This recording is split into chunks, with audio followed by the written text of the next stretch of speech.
मुझे बचपन से ही ना परिंदे पालने का बहुत ज़्यादा शौक था। यूँ कह लें परिंदे मेरा दूसरा लव है। मैंने अपनी छत पे एक बहुत बड़ी सी एवरी बनाई हुई थी जिसमें मैं और मेरे साथ तरह तरह के तोते हम सब बड़ी हंसी खुशी ज़िंदगी बसर कर रहे थे।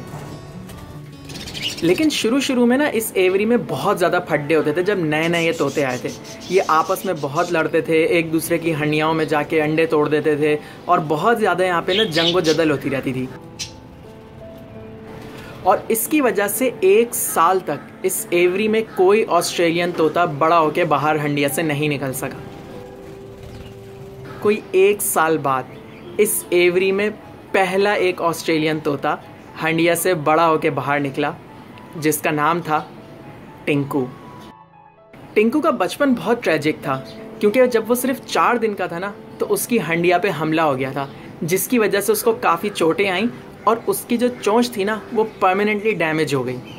टिंकू एक बहुत ही निराला तोता था क्योंकि जब मैंने एवरी से फिशर्स अलग कर दिए तो इस एवरी के अंदर रोज़ के हिसाब से नए ऑस्ट्रेलियन तोते पैदा होने लगे।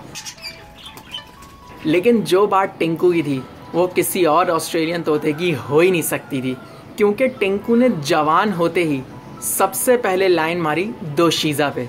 और दोशीज़ा कोई ऑस्ट्रेलियन तोती नहीं थी, ये एक येलो कलर की ब्राइट कॉकटेल थी। दोशीज़ा टिंकू से कम साइज़ में 3 गुना बड़ी थी और ये इस एवरी की हैंड्स डाउन सबसे खूबसूरत तोती थी। उसकी हंडिया सबसे अलग और एक शानदार जगह पे थी जहाँ वो वाकई बड़ी शान से रहती थी। और उसके साथ एक मेल कॉकटेल भी था लेकिन वो उसको भी लिफ्ट नहीं कराती थी। कहना ये चाह रहा हूँ कि दोशीज़ा खूबसूरत थी, अल्लाह ने जहाँ हुस्न दिया था वहाँ अदाएँ भी उसकी पूरी थी, अच्छा सा घर था, प्राइम लोकेशन थी, मतलब उसके पास सब कुछ था। और दूसरी तरफ हमारे टिंकू का अपना घर भी नहीं था, साइज़ में उससे इतने छोटे थे और मतलब मुँह भी टूटा हुआ था। यानी कि एक तो गरीब ऊपर से बदतमीज़। और ये मेरे नहीं, ये दोशीज़ा के अल्फाज हैं क्योंकि वो उससे बेइंतहा चिढ़ती थी क्योंकि टिंकू हर वक्त उसमें घुसने की कोशिश करता था और वो जितना घुसता था वो उतना उससे दूर भागती थी। टिंकू उसके घर जाता तो वो उसको वहाँ से मार के भगा देती। अल्लाह झूठ ना बुलवाए, इन नींद में डूबी गुनाहगार आँखों ने खुद दोशीज़ा को, उस बेचारे टिंकू को सड़कों पे घसीटते हुए देखा है।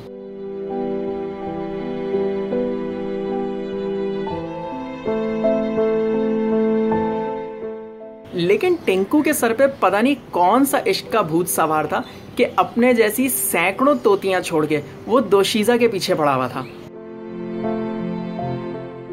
और दोशीज़ा कोई दिल की बुरी नहीं थी, वो उसको इसलिए लिफ्ट नहीं कराती थी कि वो गरीब था या उसका मुंह टूटा हुआ था। असल बात ये थी कि दोशीज़ा ने अपना दिल किसी और को दिया हुआ था और वो कोई और मैं था।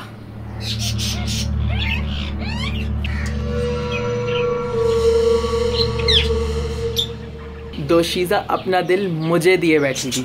मैं जब भी एवरी में आता था मेरे पास आती, मुझसे बातें करती, मेरे साथ डांस करती, मतलब वो मेरे प्यार में दीवानी थी। मैंने पत्थर से जिनको बनाया सनम, मैंने पत्थर से जिनको बनाया सनम, वो खुदा हो गए देखते देखते। और यार लॉजिक से देखा जाए तो सही भी है। आई वॉज मेच्योर, मैंने ज़्यादा दुनिया देखी थी and I know my way around birds, तो it was only logical for her to be with me. अगर मैं इसको यहाँ उतार दूँ, आजो आजो आजो आजो, अब ये आया भागता हुआ, ये फिर मेरे पास कूद के आ गया। और टिंकू ये बात अच्छी तरह जानता था कि वो मुझे चाहती है, लेकिन मजाल है कि उसके इश्क में ज़रा सी भी कमी आई हो या उसको ज़रा सा भी कोई फ़र्क पड़ा हो, वो उसी तरह परवाने की तरह उसके आगे पीछे हर वक्त घूमता रहता था। और मैं भी कहता था चलो यार छोड़ो, बच्चा है, एक छोटी मोटी एक्टिविटी लगी है, लगा रहने दो। मैंने भी ज़्यादा ध्यान नहीं दिया इस पर।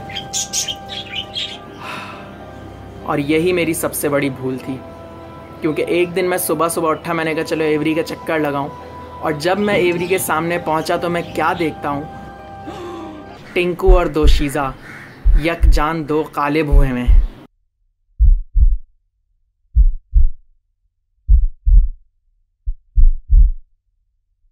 ये देखकर मैं बुरी तरह शॉक में आ गया।